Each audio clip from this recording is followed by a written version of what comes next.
শ্বশুর আমাকে বাড়ির ভিতরে একা পেয়ে এমন একটি কাজ করবে যেটা আমি জীবনেও কল্পনা করতে পারি নাই। হ্যাঁ বন্ধুরা, আপনারা সত্যিই শুনেছেন। আসলে আমি আমার শ্বশুরকে আমি আমার বাবার জায়গায় রেখেছিলাম। আমি ভাবতাম যে আমার বাবা কি আর আমার জামাইয়ের বাবা কি, আমার কাছে তো একই মনে হতো। শ্বশুরকে সবসময় আমি বাবার মতো সম্মান করতাম, বাবার জায়গায় আমি তাকে রেখেছিলাম, বাবার মতো তাকে আমি রেসপেক্টও করতাম। কিন্তু আমার শ্বশুর এরকম একটা দুর্বলতার সুযোগ নেবে সেইটা আমি কখনোই কল্পনা করতে পারি নাই। হ্যালো বন্ধুরা, তোমরা সবাই কেমন আছো? আশা করি বন্ধুরা তোমরা অনেক বেশি ভালো আছো, অনেক বেশি ভালো আছো। বন্ধুরা, তোমাদের দোয়া এবং ভালোবাসায় আমিও অনেক বেশি ভালো আছি। বন্ধুরা, আজকে তোমাদের জন্য নতুন একটা দারুণ স্টোরি নিয়ে হাজির হয়ে গেলাম। আজকের স্টোরিটা হচ্ছে শ্বশুর এবং পুত্রবধূ। আসলে সে আমার শ্বশুর মশাই হলেও আমি তাকে সবসময় আমি মনে করতাম আমার তো নিজের কোনো বাবা নেই, আমার বাবা অনেক আগেই মারা গিয়েছেন। তাতে কি, আমার স্বামী, সে হচ্ছে আমার স্বামীর বাবা, কিন্তু আমি তাকে কোনো সময় আমি শ্বশুরের চোখে দেখতাম না, তাকে আমি সব সময় আমার নিজের বাবার চোখেই আমি তাকে দেখতাম। কিন্তু সে আমার সঙ্গে এমন একটি কাজ করবে যেটা ছিল আমার কল্পনারও বাইরে। যাই হোক, যেহেতু আমরা সবাই মানুষ, আমাদের সবার ভিতরেই একটা ভুল কাজ করে, আমরা অনেক সময় কিন্তু ভুল ক্রমে কিন্তু অনেক কাজ করে ফেলি। তো বন্ধুরা, যাই হোক, আজকে জীবনের এমন একটি সময় এসে আমি পৌঁছেছি, এমন একটা স্টোরি তোমাদের সঙ্গে আজকে শেয়ার করতে যাচ্ছি যা হয়তো এই সমাজের অনেক মানুষ তোমাদের সঙ্গে এমন কথা কখনোই বলবে না, বা এই ধরনের কথা কখনো তোমরা আগে শুনো নাই। আজকে শ্বশুর এবং পুত্রবধূর একটা দারুণ একটি ধামাকাদার স্টোরি নিয়ে হাজির হয়েছি। আশা করি আজকের গল্পটা তোমাদের মন ছুঁয়ে যাবে, হৃদয় ছুঁয়ে যাবে, তোমরা অনেক কিছু শিখতে পারবে। আর হ্যাঁ, একটা কথা, তোমাদের সঙ্গে যদি এমন কোনো ঘটনা ঘটে তাহলে সেটা আমাকে কমেন্ট করে জানাতে পারো। বন্ধুরা, আমার নাম হচ্ছে মাসুমা। আসলে আমার বাবা এবং আমার মা ছোটবেলা আমাকে খুব আদর যত্ন করে আমাকে তারা মানুষ করেছিল। আমি ছিলাম স্কুলে খুব টপার, আমি খুব মনোযোগ সহকারে পড়াশোনা করতাম, আমি কোনো ক্লাসে ফেল করি নাই। 1 থেকে 10 পর্যন্ত, ক্লাস 10 পর্যন্ত আমি পাস করেছি এবং সব ক্লাসেই আমি অনেক বেশি রেজাল্ট পেয়েছি। তো সবাই আমাকে বলতো আমি নাকি মেধাবী শিক্ষার্থী, সবাই এই কথা বলতো। আমার মা বাবা থেকে শুরু করে আমার যিনি স্যার ম্যাডাম ছিলেন, সবাই আমাকে এই একটা কথাই বলতেন যে মাসুমা অনেক বেশি মেধাবী একটা মেয়ে, ও বড় হলে দেশের অনেক উন্নয়ন কাজ করবে, অনেক উপকারে আসবে। সবসময় তারা আমাকে এই কথাটা বলতো। যাই হোক বন্ধুরা, দেখতে দেখতে আমি বড় হলাম। আমি যখন ক্লাস 7-এ ছিলাম, আমার বাবা ছিলেন মূলত একজন প্রবাসী। বাবা একটি দুর্ঘটনায় মরে যান। বাবা মারা যাওয়ার পর আমার মা অনেকটা একা হয়ে পড়েন। মা অনেক দুঃখ কষ্ট নিয়ে আমাকে তিনি বড় করেন। বাবা মায়ের অনেক স্বপ্ন ছিল আমাকে একটা পরিবারে তিনি বিয়ে দিবেন। প্রবাসী, আমার বাবা যেহেতু একজন প্রবাসী ছিলেন, বিদেশে ছিলেন, তো আমার বাবারও ইচ্ছে ছিল যে আমি একজন প্রবাসী ছেলেকে বিয়ে করব, এটা আমার বাবার একটা ইচ্ছে। তো বাবা যখন বিদেশে ছিলেন, ঠিক আছে, বাবা ছিল হচ্ছে মালদ্বীপে, সেখানে একটা রিসোর্টে তিনি আসলে ওয়েটার হিসেবে কাজ করতেন। তো সেইখানেই নাকি বাবার একটা ছেলের সঙ্গে পরিচয়। হ্যাঁ, তো যাই হোক, বাবা সেই ছেলেটার সঙ্গে আমার ব্যাপারে অনেক আলাপ আলোচনা করে, তারাও আমার ব্যাপারে অনেক আগ্রহ দেখায়, আমাকে বিয়ে করতে চায়। বাবার মোবাইলে তাদের ছবি দেখে আমাকে পছন্দ করেন। তারপর আমার বাবা মরে যাওয়ার পর তাদের সঙ্গে দীর্ঘদিন আলাপ হয়নি। একদিন সেই ছেলেটা আমার মায়ের মোবাইলে একটা কল দিয়ে বলে, আন্টি আপনি কি আমাকে চিনতে পেরেছেন? আমার আম্মা বলতেছে, না বাবা, তোমাকে তো আমি চিনলাম না, কে তুমি? সে বলতেছে, আন্টি আমাকে চেনেন নাই? আরে আমি মকবুল চাচার সঙ্গে যে মালদ্বীপে কাজ করি, চিনতে পেরেছেন? আমার নাম শাহিন। তখন সে বলে, হ্যাঁ শাহিন, কি খবর তোমার? আসলে তোমার কাছে তো নাম্বার নেই যে তোমাকে আমি কল দেব। তখন শাহিন বলে, আমি জানি, আমি শুনতে পেরেছি যে আঙ্কেল নাকি আর বেঁচে নেই। আন্টি আপনি চিন্তা করবেন না, আপনি মাসুমাকে পড়াশোনা করান। মাসুমা পড়াশোনা আরেকটু করুক, আমি যদি দেশে ফিরি আন্টি, আমার তো সবে মাত্র আসলাম, দেশে ফিরলে আমি তখন মাসুমাকে বিয়ে করব। আপনি ওকে কোনো জায়গায় কোথাও বিয়ে দিয়েন না, এই কথা বলার পর আমার মা দেখলাম অনেক একটু মনে শান্তি পেয়েছে। আসলে সবাই তো চায় তার মেয়েটাকে একটা ভালো ছেলের হাতে, একটা ভালো ফ্যামিলির কাছে বিয়ে দিতে। আমার মাও কিন্তু তার ব্যতিক্রম কোনো কিছুই চায়নি, সেও তার মেয়ের বিয়ে দিতে চাইছে একটা প্রবাসী হাতে ছেলের কাছে। যাই হোক বন্ধুরা, 3-4 বছর যাওয়ার পর আমিও এদিকে ক্লাস 7 থেকে 10 পাশ করলাম। এদিকে আমার মা বাবা বলতেছে, আমার তো বাবা নেই, আমার মা বলতেছে, দেখ মা, তুই আমার একমাত্র মেয়ে, ঠিক আছে মারে, আমি চাই এখন তোর বিয়েটা হয়ে যাক। দেখ শাহিন আগামী সপ্তাহে মালদ্বীপ থেকে আসতেছে, তাছাড়া তোর আর পড়াশোনা করার দরকার নেই। এত পড়াশোনা করে কি করবি? তুই কি চাকরি বাকরি কোনো কিছু করবি নাকি? দরকার নেই আর এত পড়াশোনা। বিয়ের পরে তোর স্বামী যদি তোকে পড়াশোনা করায় তখন তুই পড়াশোনা করিস, এখন আর দরকার নেই। আমি মাকে কত করে বোঝানোর চেষ্টা করলাম, মা আমি কলেজে তো ভর্তি হই, পড়াশোনা করি আর না করি কলেজে ভর্তিটা হই, কিন্তু মা আমাকে সেই সুযোগটাও দিল না। আমি অনেক বেশি কষ্ট পেয়েছিলাম, আমি সেদিন অনেক আঘাত পেয়েছিলাম বন্ধুরা। সেই ঘটনা আমি তোমাদেরকে বলে বোঝাতে পারবো না আমি কতটা কষ্ট পেয়েছিলাম। আর 1 সপ্তাহ পর শাহিন দেশে এসেছে। আসার পরে শাহিনের মা বাবা আমাদের বাড়িতে এসেছে। আসার পরে আমাকে তাদের অনেক বেশি ভালো লাগে, তারপর শাহিনের মা বাবারও অনেক বেশি ভালো লাগে, এবং তার ছেলের জন্য বিয়ের জন্য সবকিছু ঠিকঠাক করে গেছে। আমার মা একটা কথাই বলেছিল যে আমার মেয়েকে আমি খুব ভালোভাবে বড় করেছি, তার কোনো কিছুতে আমি কমতি রাখি নাই। আমার হাজবেন্ড কিছুদিন আগেই মারা গিয়েছেন, তাতে আমি কোনো দুঃখ করি না। আসলে আমার বাবা সারা জীবন তিনি প্রবাসে ছিলেন, প্রচুর টাকা তিনি কামিয়েছেন। বাবা যেই অর্থ সম্পদ জমি জমা আমাদের জন্য রেখে গেছেন, আমার মা আমি সেগুলো সারা জীবন বসে বসে খেলেও শেষ হবে না, এত অর্থ সম্পত্তি বাবা আমাদের জন্য রেখে গিয়েছেন। সত্যি কথা বন্ধুরা, প্রবাসীরা নিজের স্বার্থের জন্য কাজ করে না, তারা কাজ করে পরিবারের জন্য, ফ্যামিলির জন্য। আর এটার একমাত্র উদাহরণ প্রমাণ হলো আমার বাবা। যাই হোক, আমার বাবাকে আমি অনেক বেশি ভালোবাসি, সম্মান করি। আমি আসলে বিয়েটা এখন করতে চাইছিলাম না, কিন্তু মা আমাকে জোর করে এই পরিবারে বিয়েটা দিল। বন্ধুরা, যেদিন আমাকে বিয়ে দিল আমার হাজবেন্ড আমাকে প্রচুর পরিমাণে ভালোবাসা দিল। সত্যি কথা বলতে আমার একটা ধারণা ছিল যে আমি তো শাহিন যে ছেলেটার সঙ্গে আমার বাবা বিয়ে ঠিক করেছিল, তো আমি ছেলেটাকে চিনি না, জানি না একটা মানুষ আসলে কেমন হবে। আচ্ছা না, প্রত্যেকটা মানুষই তো তার মনের যে সঙ্গী থাকে বা তার যে, সবাই কিন্তু মনে মনে একটা ছবি আঁকে, প্রিয়জনের ছবি আঁকে যে আমার এই মানুষটার সঙ্গে আমার বিয়ে হবে, সে আমাকে এতটুকু ভালোবাসবে, আমার সমস্ত ইচ্ছে সে পূরণ করবে, আমাকে ঘুরতে নিয়ে যাবে, আমার যেই ইচ্ছেগুলো আছে সেগুলো সে পূরণ করবে।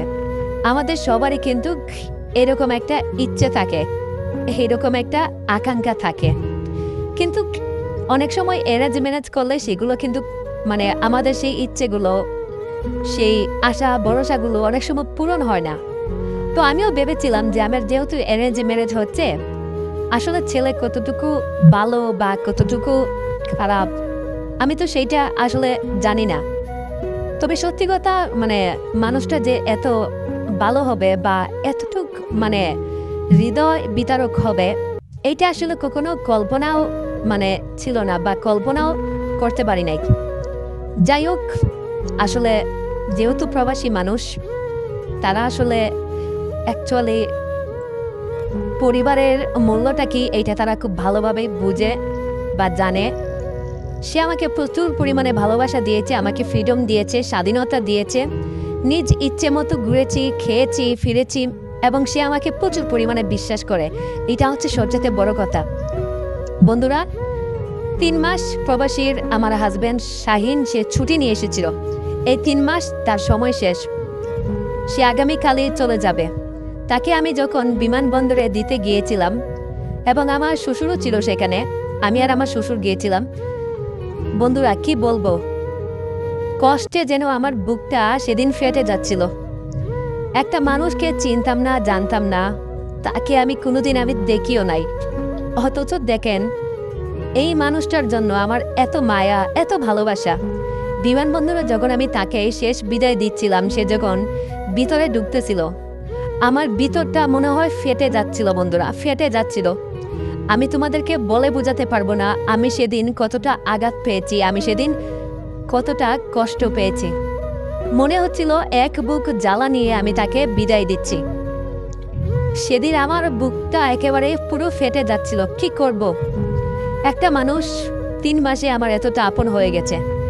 সে আমাকে যাবার সময় একটা কথাই বলেছিল, মাসুমা আমি তোমাকে অনেক বিশ্বাস করি, তোমাকে আমি অনেক ভালোবাসি, অনেক ভরসা করি, আমি ফিরে আসব, আগামী 2-3 বছর আমি ছুটি নিয়ে আমি আবার আসব, তুমি আমার জন্য অপেক্ষা করো, তোমার যা লাগে টাকা পয়সা সোনা দানা গয়না তুমি যেটা তোমার খেতে ইচ্ছে করে তুমি খরচ করবে ইচ্ছে মতো, তোমার কোনো কিছুর অভাব নেই। আমি তাকে বুকে জড়িয়ে ধরে সেদিন বলেছিলাম, না আমার তো কোনো কিছুর অভাব নেই, আমার সব আছে, আমার শুধু তোমাকে লাগবে। ওগো আমি তো তোমাকে কোনোভাবেই ছাড়তে পারতেছি না, আমি তোমাকে কোনোভাবেই ছাড়বো না। আমার মন সেদিন কোনোভাবেই রেহাই দিচ্ছিল না। সত্যি কথা বলতে বন্ধুরা, এই বিমানবন্দরে কত মানুষ কান্নাকাটি করে, কত মানুষ হাসে, যাদের প্রবাস থেকে মানুষ আসে তারা হাসে, আর যারা বিদায় দেয় তাদের প্রচুর পরিমাণে কান্না হয় এবং তাদের কান্নাকাটি দেখার জন্য মনে হয় সেদিন কেউ নেই। খুব কষ্ট পেয়েছিলাম। একটা মানুষ, তাকে চিনতাম না, তাকে জানতাম না, অথচ এই মানুষটা 3 মাসের ব্যবধানে, মাত্র এই অল্প কয়েকটা দিনের ব্যবধানে সে আমার এতটা কাছে চলে এসেছিল, এতটা কাছে চলে এসেছিল, এতটা আপন হয়ে গেছিল, যেটা আসলে বলে বোঝানো যাবে না। যাই হোক, সেই বিমানবন্দর থেকে তাকে আমরা বিদায় করে রাত তখন বাজে প্রায় 12টা, আমরা চলে আসলাম। আমার যে গাড়িতে করে গিয়েছিলাম, নোহা গাড়ি, সেই গাড়িতে করে আমরা চলে আসলাম। বন্ধুরা রাত যেহেতু অনেক বেশি হয়ে গেছে, আর আমরা আসছি মফস্বলে থাকি, তো শহরে আসতে হবে আমাদেরকে, গ্রামে আসতে হবে প্রায় 400 কিলোমিটার, এতটুকু দূরে আমাদেরকে আসতে হবে। আমি রাতে প্রায় 2-3টে বাজে, কখন যে আমি ঘুমিয়ে পড়েছি আমি জানি না। সেদিন রাতে আমি গাড়ির ভিতরে আমি শ্বশুর মশাইয়ের বুকে আমি ঘুমিয়ে পড়েছিলাম। আসলে গাড়িতে অনেক জায়গা ছিল, কিন্তু শ্বশুর, আমি খুব কান্নাকাটি করেছিলাম, শ্বশুরও কান্নাকাটি করেছিল তার ছেলের জন্য। তখন শ্বশুর মশাই আমাকে তার বুকে জায়গা দেন, আমি প্রচুর কান্নাকাটি করার জন্য সে আমাকে সান্ত্বনা দেন, তার বুকে আমাকে জায়গা দেন। বন্ধুরা আমি জানি না কখন আমি, রাত যেহেতু অনেক বেশি হয়ে পড়েছিল, 2-3টে নাগাদ আমি হঠাৎ করে ঘুমিয়ে পড়ি। কিন্তু আমি যে শ্বশুর মশাইয়ের বুকে ঘুমিয়ে পড়েছিলাম আমি সেদিন বুঝতেই পারিনি, আমি সেদিন জানতামও না। আর যে লোকটা ড্রাইভার ছিল এই লোকটাও আমি চিনিয়া, শ্বশুর মশাই তাকে ভাড়া করেছিল। আমি তাকে ঘুমিয়ে পড়ার পর বন্ধুরা, শ্বশুর মশাই, আমি দেখলাম সে আমার বিভিন্ন জায়গায় হাত দিচ্ছে, কেমন জানি করতেছে আমার সঙ্গে। হ্যাঁ, আমার চোখ দিয়ে প্রচুর পরিমাণে জল বের হচ্ছিল, কান্না আমার হাজবেন্ডের জন্য। সে আমার চোখের জল মুছে দিয়েছিল এবং তার বুকে আমাকে জায়গা করে দিয়েছিল। শুরুর দিকে আমি ভেবেছিলাম সে হয়তো আমার বাবার মতো, এবং আমি তাকে আমার বাবার জায়গাটা আমি তাকে দিয়েছিলাম, আমি তাকে বাবার মতোই ভাবতাম। কিন্তু বন্ধুরা, সে এদিন এই গাড়ির মধ্যে আমার সঙ্গে যা করেছিল, এই ঘটনাটা যদি তোমরা শুনতে চাও তোমাদের মাথা একেবারে ঘুরে যাবে। ওই দিন তার ছেলেকে বিদায় দিয়ে আসতেও এখনো প্রায় 2-3 ঘন্টা যায় নাই, অথচ সে তার ছেলের বউয়ের সঙ্গে যা কুকর্ম করেছে কি বলবো। হঠাৎ করে আমি ঘুম ভেঙে দেখি আমার শরীরে ছিল একটা শাড়ি, ছিল লাল শাড়ি, যে শাড়িটা ছিল বিয়ের শাড়ি। আমার শরীরে শাড়ি নেই, অনেকটা আমি কি বলবো কাপড় ছাড়া হয়ে আছে গাড়ির ভিতরে। আমি এই অবস্থায় নিজেকে দেখে কোনোভাবে নিজেকে আমি আটকাতে পারলাম না। হাই হাই, শ্বশুর মশাই তার পাঞ্জাবি খুলে ফেলেছে। আমি আব্বাকে বললাম, শ্বশুর আব্বা আপনি এটা কি করতেছেন?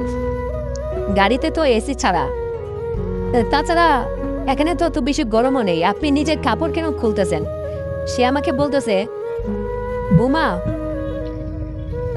এখন এই সমস্ত কিছু বলার সময় না, বুঝছো? আরে বাড়িতে গেলে তখন সেখানে তোমার শাশুড়ি আছে, তাছাড়া তোমার ননদ আছে, আর অনেক মানুষ আছে, আমি তো সুযোগ পাবো না। বুমা, এই যে গাড়ির ড্রাইভার দেখতেছো, সে কোনো কিছু মনে করবে না, সে আমার নিজের লোক। ওর গাড়ি ভাড়া ছিল 5,000 টাকা, আমি ওকে 10,000 টাকা দিয়েছি। বৌমা, তোমার আমার এই গাড়িতে যা হবে সেটা কেউ দেখতে পারবে না। তাছাড়া বৌমা, আমি যেদিন তোমাকে আমার ছেলের জন্য বউ করে নিয়ে আসি সেদিন তোমাদের বাড়িতে দেখেই আমার জিভে জল চলে এসেছিল। তোমাকে আমার সেদিনই পছন্দ হয়েছিল। আরে বৌমা, তোমার শাশুড়ি তো এখন আমাকে আগের মতো আর সময় দিতে পারে না। তাছাড়া তোমার শাশুড়ি অনেক বেশি বয়স ছিল, ঠিক আছে, কিন্তু দেখো আমি এখনো কত জোয়ান, কত ইয়ং। বৌমা, কতদিন পর তোমাকে আমার বুকে পেয়েছি। ইস, তুমি যখন কান্নাকাটি করে আমার বুকে এসে পড়েছিলে বৌমা, তখন থেকে তোমার প্রতি আমার একটা ভালো লাগা কাজ করেছিল। বৌমা, তুমি আজকে না করো না, আজকে এই রাতটাই আমার জন্য একটা বিশেষ সুযোগ। আজকে যদি আমি এই সুযোগটা না পাই আর কখনোই হয়তো তোমাকে আমি আমার করে নিতে পারবো না। বৌমা, তুমি আজকে নিষেধ করো না। তোমাকে যত টাকা লাগে, যা কিছু লাগে তোমাকে আমি তাই দিব। বৌমা, বিনিময়ে তুমি আমাকে একটু সুখ দাও প্লিজ। আমার বাবা মানে শ্বশুর আব্বা সেদিন সে অনেক বেশি ভয়ঙ্কর হয়ে গিয়েছিল। এর আগে আমি তাকে এতটা ভয়ঙ্কর আমি কখনোই তাকে দেখি নাই। আরে আমি তো তাকে আমার নিজের বাবা মনে করতাম। আমি তাকে কখনোই আমার শ্বশুরের চোখে দেখতাম না। আমি তাকে সেদিন গাড়ির ভিতরে বলি, আব্বা আপনি এসব কি বলতেছেন? আপনি আমার হাজব্যান্ডের বাবা। তাছাড়া দেখেন, আপনার ছেলে যদি বিষয়টা জানতে পারে তাহলে কিন্তু খুব খারাপ হয়ে যাবে। আমি এখনই তাকে ফোন করে সবকিছু বলে দিব। তখন আব্বা বলতেছে, বলে দাও, সে কোনো কিছু বিশ্বাস করবে না। সে তার বউ থেকে তার বাবাকে অনেক বেশি বিশ্বাস করে। তোমার কথা কি সে বিশ্বাস করবে নাকি? আর দেখো বৌমা, তুমি যদি এখন আমাকে না দাও তাহলে আমি আমার ছেলে শাহিনকে সবকিছু বলে দেব যে তুমি গাড়ির ড্রাইভারের সঙ্গে পালিয়ে যাচ্ছ, তার সঙ্গে তোমার অবৈধ সম্পর্ক আছে। বাবা সেদিন আমাকে ইমোশনাল একটা ব্ল্যাকমেল করা শুরু করে দিয়েছে। এমন অবস্থায় আমি কি করব বন্ধুরা? আমি যেন কোনো কিছুই বুঝে উঠতে পারতেছিলাম না আমার কি করার আছে। আমি কোনো কিছুই বুঝে উঠতে পারতেছিলাম না শ্বশুর আব্বা কেন আমার সঙ্গে এমন করতেছে। আমি তাকে অনেক করে বোঝানোর চেষ্টা করেছি, অনেকবার বোঝানোর ট্রাই করেছি। দেখেন আব্বা, আপনি যেটা করতেছেন এটা আসলে একদমই ঠিক না। দেখেন, আমি আপনার মেয়ের মতো, আরে আমার মতো তো আপনার মেয়ে আছে বাড়িতে, আপনি এটা করতে পারেন না বাবা। আমি আপনার মেয়ের মতো না আব্বা, এটা কি করা ঠিক হবে? না আব্বা, এটা ঠিক না। দেখেন, আপনি আমাকে মাফ করে দেন। আপনি অন্য আর যা কিছু চান আমি আপনাকে সব কিছু দেব। প্লিজ আপনি আমার সতীত্বটা নষ্ট করবেন না বাবা। বন্ধুরা, সে আমাকে কোনো কিছু বলার সুযোগ দিল না। আমার হাতে মোবাইলটা ছিল, আমি যেই শাহিনকে কল দিব, বাবা আমার হাতের মোবাইলটা জোর করে কেড়ে নেয়। জোর করে কেড়ে নিয়ে ড্রাইভারের হাতে মোবাইলটা দিয়ে দেয়। তারপর বন্ধুরা, এই রাতের বেলা আমি দেখলাম চারিদিকে একেবারে পুরো শুনশান, একেবারে অন্ধকার রাত, কেউ নেই। রাস্তায় শুধু আমাদের গাড়িটাই আছে। আমরা গহীন গ্রামের ভিতর দিয়ে আমরা যাচ্ছি। আমি যদি গাড়ির ভিতর থেকে চিৎকার চেঁচামেচিও করি, কেউ মনে হয় আমার ডাকে সাড়া দিবে না। তাছাড়া গাড়ির গ্লাস পুরোপুরি লাগাই, গাড়িতে যেহেতু এসি চলতেছে গ্লাসগুলো লাগাই, এবং গাড়ির ভিতরে একটা ডিজে গান ছাড়া হয়েছে যাতে আমি চিৎকার করলে কোনো শব্দ বাহিরে না যায়। এইরকম একটা অবস্থা, সিচুয়েশন আমার সঙ্গে ছিল। এমন অবস্থায় আমি কি করব আমি যেন কোনো কিছুই বুঝতে পারতেছিলাম না। আমি কোনো কুল কিনারা কোনো কিছুই সেদিন আমি বুঝতে পারতেছিলাম না কি হচ্ছে আমার সঙ্গে। আমি তো কখনোই তার সঙ্গে কোনো খারাপ আচরণ করিনি, খারাপ ব্যবহার করিনি। আমি তো কখনো কারো কোনো ক্ষতি করিনি। তাহলে আমার সঙ্গে এমনটা কেন হবে? আমি তো সেদিন কোনো কিছু বুঝতে পারতেছিলাম না। আসলে বন্ধুরা, আমার যে শাশুড়ি তিনি দীর্ঘদিন যাবৎ অসুস্থ ছিলেন, শারীরিক অসুস্থ। আর আমার শ্বশুর ছিলেন একজন ক্ষুধার্ত পুরুষ। সে অনেক দিনের ঘটনা। শ্বশুর অনেক দিন যাবৎ কোনো খাবার পাচ্ছিলেন না। তাছাড়া একটা পুরুষ মানুষের কত কত চাহিদা থাকে। একটা পুরুষ মানুষ শুধু ভাত খাবে, রুটি খাবে তা কিন্তু না, তার একটা শারীরিক চাহিদাও আছে। সেই স্ত্রী, সেই নারী যদি তার শারীরিক সেই চাহিদাটা না মেটাতে পারে, একটা পুরুষ কিন্তু জঙ্গলের বাঘের মতো, বাঘের চাইতেও কিন্তু আরো বেশি ভয়ঙ্কর হয়ে ওঠে। আর আমার শ্বশুর সেইটাই যেন তিনি প্রমাণ করলেন। আমি শ্বশুরকে বললাম, বাবা আমি আপনাকে নিজের বাবার মতো করে দেখি। দেখেন, আমার কোনো বাবা নেই। আমি যেদিন থেকে এই বাড়িতে এসেছি আপনার ছেলের বউ হয়ে, আমি সেদিন থেকে আপনাকে আমার নিজের বাবা মনে করেছি। আপনাকে আমার বাবার আসনটা দিয়েছিলাম। আপনি এই কাজটা আমার সঙ্গে করেন না বাবা। দেখেন, অনেক পতিতালয় আছে, আবাসিক হোটেল আছে, দৌলতদিয়া আছে, কত কিছু আছে, আপনি সেখানে যান। বাবা আমাকে বলেছিল, দেখো মা, এই বয়সে আমি কোথাও যেতে পারবো না। তোমাকে দেখে আমার অনেক বেশি ভালো লেগেছে, আশা করি তুমি আমাকে না করবে না, তুমি আমাকে সব কিছু দিবে। আর যদি তুমি আমাকে কোনো কিছু না দাও, আমি জোর করে সব কিছু ছিনিয়ে নেব। বাবাকে অনেকবার আমি বোঝানোর চেষ্টা করতেছি, অনেকবার আমি তাকে বুঝিয়েছি আপনি কেন আমার সঙ্গে এটা করতেছেন। তখন সে আমাকে বলতেছে, তোমার শাশুড়ি অসুস্থ, আমি অনেকদিন কারো কাছে যেতে পারি নাই। আসলে আমি রাস্তায় যে মহিলাটাকে দেখি, যাকে দেখি, তাকেই আমার মন চায়, কিন্তু মনের কথাগুলো আমি কাউকে বলতে পারি নাই। তোমার শাশুড়ি আমার সঙ্গে আসতে চাইছিল, কিন্তু আমি তাকে নিয়ে আসি নাই। আর আমি এই দিনের সুযোগের অপেক্ষায় ছিলাম যে আমার ছেলেটা বিদেশে যাবে, এয়ারপোর্টে তোমাকে সঙ্গে করে নিয়ে আসবো, আর তোমার সঙ্গে আমি আসব। আর যে গাড়ির ড্রাইভারটা থাকবে, নোহা গাড়ি, ও আমার পরিচিত থাকবে, ঠিক আছে? আর সেই গাড়ি, যেহেতু আমাদের 400 কিলোমিটার রাস্তা, প্রায় 10-12 ঘন্টা তো লাগবেই। আর যেহেতু গভীর রাত, হ্যাঁ, আমার কাছে প্রায় 6-7 ঘন্টার মতো সময় আছে। এই সময়ে আমি অনেক কিছু করে ফেলতে পারবো। তার মানে আমি বুঝলাম বাবা 1 দিন 2 দিন 3 দিন নয়, অনেক দিন তিনি প্ল্যান করেছেন, অনেক দিনের চিন্তা করেছেন, অনেক দিনের একটা প্ল্যান তিনি আজকে অবশেষে সেটা সাকসেসফুল করতে যাচ্ছেন। তার মানে বাবা এই যে প্ল্যানটা তিনি করেছেন, এই প্ল্যানটা আজকে হঠাৎ করে করা না। এই প্ল্যানটা তার অনেক দিন ধরেই মাথায় ঘুরপাক খাচ্ছিল, এবং তিনি এই কাজটাই করতে যাচ্ছেন অবশেষে আমার সঙ্গে। অনেক দিন চিন্তা টেনশন করে প্ল্যান করে সাজিয়ে আজকে বাবা এরকম একটা সুযোগ পেয়েছে। এখন বাবাকে সেই সুযোগটা অবশ্যই তিনি কাজে লাগাবেন, তাই না? কাজে না লাগে তো তিনি আমাকে ছাড়বেন না। আমি বললাম, আপনার কি খারাপ লাগতেছে না যে আপনার নিজের ছেলের বউয়ের সঙ্গে আপনি এমন একটা কাজ করবেন? বাবা আমাকে বলল, আমার একটুও খারাপ লাগতেছে না। আসলে জঙ্গলের বাঘ যখন কোনো হরিণকে দেখে, তার কি খারাপ লাগে? সে যত অসহায়ই হোক, সে তো তাকে স্বীকার করবেই। দেখো বৌমা, এত কিছু বলো না, আজকে তুমি আমাকে একটা স্বীকার করতে দাও। বৌমা, আমি তোমার কাছে আর কখনো কোনো দিন কোনো কিছু চাইব না। আর আজকে এই যে এই জায়গাতে তোমার আমার ভিতরে যা হবে, আমি এই ঘটনা কারো কাছে বলবো না, আমি এই ঘটনা কারো কাছে শেয়ার করব না। তোমাকে এইটুকু আমি প্রমিস করলাম। বৌমা, তুমি আমাকে দিয়ে দাও প্লিজ, তুমি জোর করো না। বন্ধুরা, তখন আমি কি করব? আমি কোনো কিছুই ভেবে পাচ্ছিলাম না, কারণ আমি যদি বাবাকে জোর করি, সে তো আমাকে জোর করেই আমার সঙ্গে এই কাজটা আদায় করে নেবে। তারপর বন্ধুরা, সেদিন রাতে আমি আর বাবাকে, আমার শ্বশুর মশাইকে আমি কোনোভাবেই আর আটকাতে পারলাম না।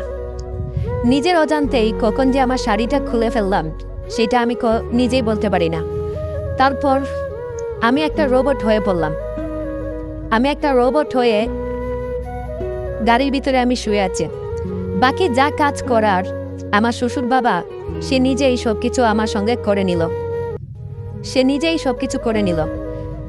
সেদিন আমি একটা মানুষ ছিলাম, কিন্তু আমি কোনো কিছু বলতে পারি নাই। আমার মুখ দিয়ে তখন কোনো কথা বের হচ্ছিল না, আমার মুখ দিয়ে কোনো চিৎকার বের হচ্ছিল না। আমার পুরো শরীর একেবারে যেন চলাচল বন্ধ করে দিয়েছিল।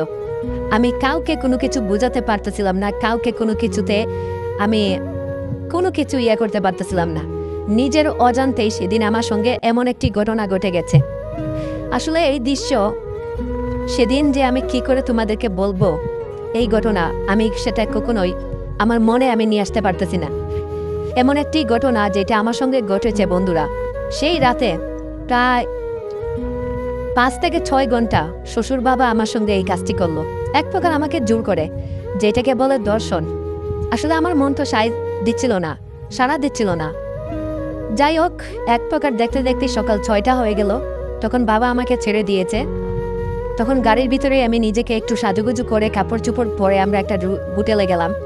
সেখানে খাবার দাবার খেয়ে আমি একটু পরিষ্কার হয়ে তারপর আমরা বাড়ির উদ্দেশ্যে গেলাম।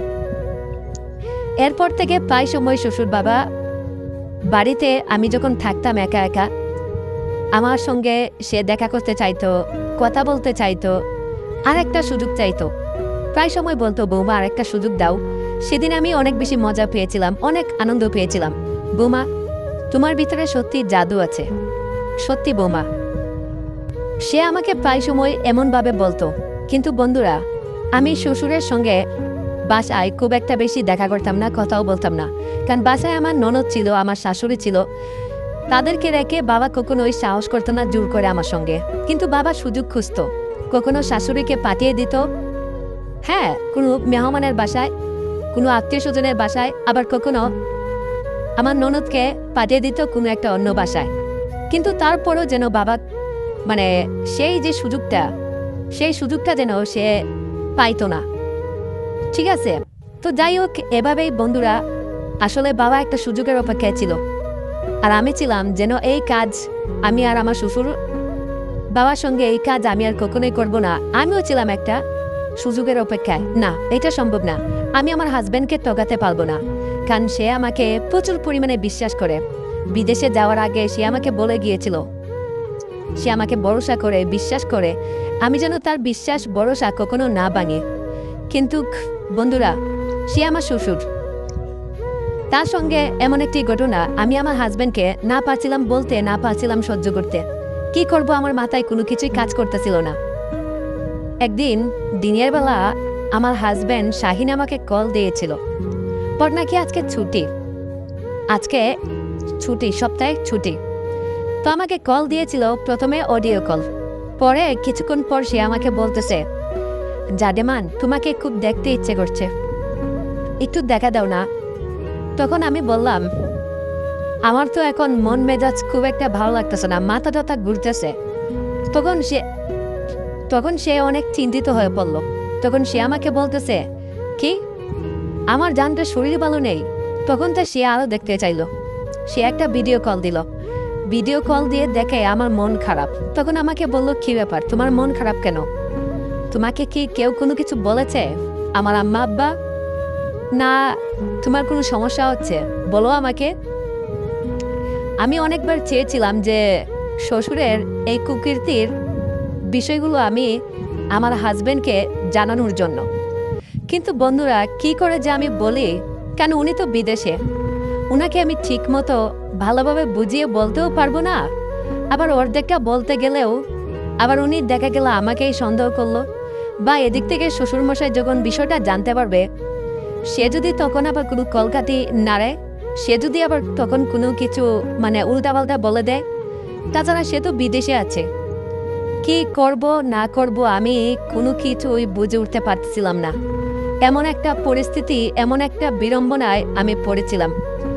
আসলে আমার মা বাবা সবসময় চেয়েছিল যে আর্থিকভাবে স্বচ্ছ, বিদেশে থাকে, ভালো টাকা ইনকাম করে এমন একটা ফ্যামিলি, এমন একটা ছেলের কাছে তাদের মেয়েকে তুলে দেবে।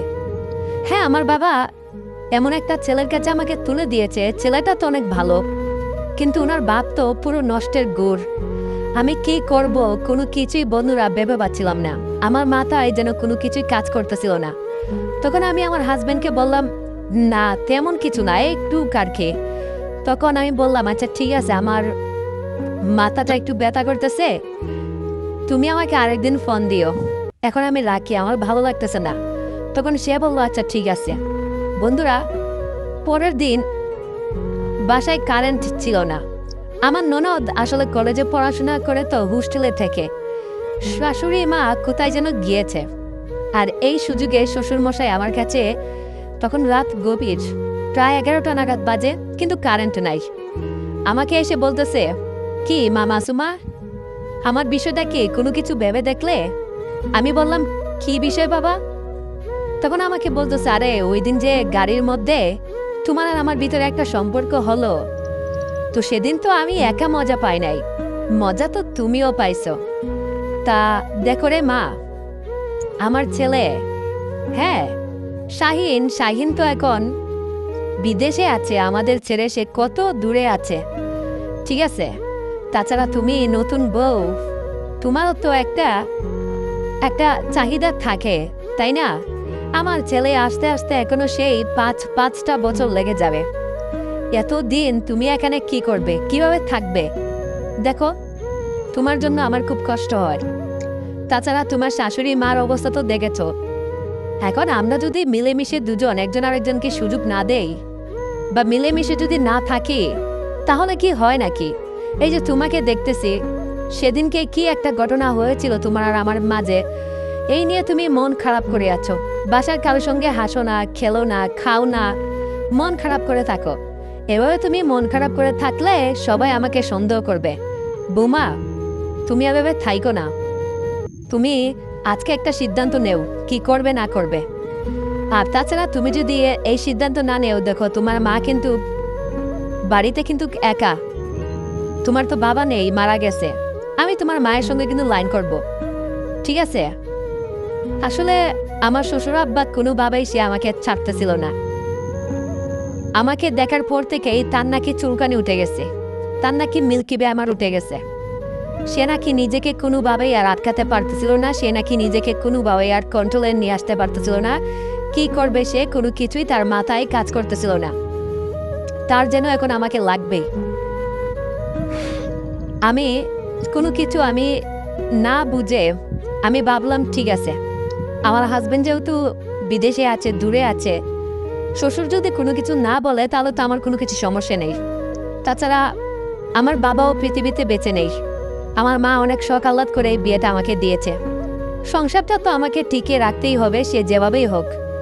আমি আর অত কোনো কিছু না ভেবে বন্ধুরা, আমি শ্বশুরের সঙ্গে সেই সম্পর্কটা শুরু করে দিলাম। এইভাবে দিনের পর দিন আমাদের চলে গেল। আমি শ্বশুরকে বললাম, আপনার ছেলে তো আমার সঙ্গে 3 মাস ছিল, কিন্তু আপনি তো আমার সঙ্গে দিনের পর দিন আছেন। এই যে আমার গর্ভে যে বাচ্চাটা হবে, আমার যে সন্তানটা হবে, এই সন্তানটা কার মতো দেখতে হবে বলেন তো? এটা কি আমার মতো হবে, নাকি আপনার ছেলের মতো হবে, নাকি আপনার মতো দেখতে হবে শ্বশুরমশাই? হ্যাঁ, তাছাড়া আপনি তো একদম ভিতরে দিয়ে দেন। বন্ধুরা, সে বলতেছে, আরে আমার মতো হলেই কি, বাবা তো ডাকবে তোমার জামাইকে, আমাকে তো ডাকবে দাদু, আর আমার মতো হলে তো সমস্যা নেই। হ্যাঁ বন্ধুরা, কিছুদিন পরেই আমার গর্ভে সন্তান হলো। আমার গর্ভে সন্তান হলো। আমি প্রথম মেয়ে সন্তানের বাবা হলাম। ঠিক আছে, মেয়ের নাম রেখেছিলাম রাখি। আমার জামাই মালদ্বীপ থেকে আমাকে প্রায় সময় ভিডিও কল দিয়ে আমার মেয়েকে দেখতে চাইতো। মেয়েটা বেশ সুন্দর হয়েছে, ফুটফুটে হয়েছে, কার মতো হয়েছে একেবারে বোঝা মুশকিল। আমার শ্বশুরের মতো দেখতে, আবার আমার মতো দেখতে, আর গায়ের রংটা পেয়েছে ওর বাবার মতো। যাই হোক, আল্লাহ বাঁচাইছে। বন্ধুরা, এইভাবে আমার মেয়েকে বড় করতে করতে কিছুদিন যেতে না যেতেই শ্বশুর আবার আমার সঙ্গে সেই কাজ শুরু করে দিল। সে একটা দিনও যেন মিস করতে চাইতো না।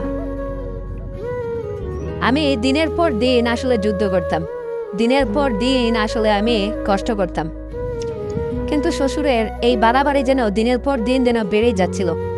কি করব কোনো কিছুই আমি ভেবে পাচ্ছিলাম না। কি করার আমার আছে? আমার হাজবেন্ড আস্তে আস্তে এখনো 5 বছর দেরি। আমার বাচ্চা এখন প্রায় 3 বছর হয়ে গেছে, তার একটু বড় হয়েছে। বন্ধুরা, তোমাদেরকে বলে রাখি, এদিকে আমি আবার প্রেগনেন্ট হয়ে গেলাম। আমার গর্ভে আবার সন্তান আসবে, আর এই সন্তানটা একেবারে আমার হাজবেন্ডের না, এটা তো একেবারে কনফার্ম। এই সন্তানটা আর কারো না, এই সন্তানটা হচ্ছে আমার শ্বশুরমশাইয়ের, তার এই ফসল এটা। কিন্তু বন্ধুরা, আমি আমার জামাইকে বিদেশ ফোন করে তাকে একটা সুসংবাদ দিলাম যে, ওগো শুনতেছ, আমাদের তো আর একটা সন্তান হয়েছে, আর এবার ছেলে হয়েছে। বিদেশ থেকে সেই খবরটা পাওয়ার পর আমি তার মুখে একটু হাসি দেখতে পেয়েছিলাম। সে অনেক খুশি হয়েছিল। সে বলতেছিল, যাক ভালোই হয়েছে, আমাদের একটা মেয়ে হয়েছে আর একটা ছেলে হয়েছে, আমি তো এটাই চেয়েছিলাম। কিন্তু আমার বোকা স্বামীটা, সে বুঝতে চাইল না যে, সে একটাবারের জন্য ভাবলো না যে আমি তো বিদেশে আছি, তাহলে এই সন্তানের বাবাকে, এই সন্তান কিভাবে হলো, কিভাবে জন্ম দিল। আমার হাজবেন্ড বিগত প্রায় 4টা বছর ধরে সে বিদেশে আছে। সে একটাবারের জন্য আমার কাছে জানতে চাইল না যে এই সন্তানের বাবাকে, তার পিতৃ পরিচয় কি। সে তো বিদেশে, তার সঙ্গে তো আমার কোনো শারীরিক কোনো সম্পর্ক নেই। এখন প্রথম যে সন্তানটা হয়েছে সেইটা না হয় আমি মানলাম তার, কিন্তু পরবর্তী যে সন্তানটা হয়েছে এইটা কার? যাক, এক প্রকার বলতে গেলে আমি তো বেঁচেই গেলাম। আমি জামাইটা একটু বুকাশুকা আছে, এইটা আমার জন্যই অনেক সুবিধা হয়েছে, কারণ সে অত কিছু জানতে চায় না, অত কিছু বুঝতেও চায় না। এইটা তাকে আমি যে কোনোভাবে হোক একটা বুঝ দিতে পারবো, এটা আমার জন্য অনেক বিশাল ভালো। বন্ধুরা, এইভাবে কিছুদিন যাওয়ার পর আমার সন্তান ধীরে ধীরে বড় হচ্ছে, স্কুলে তারা পড়াশোনা করতেছে। এদিকে আমার হাজব্যান্ড প্রায় মালদ্বীপ থেকে আসার প্রায় সময় হয়ে গেছে। আমি আগে অনেক শুকনো ছিলাম, আর ধীরে ধীরে এখন আমি অনেকটা বড় হয়ে গেছি, মানে মোটা হয়ে গেছে, একটু শরীর স্বাস্থ্য মোটা হয়ে গেছে।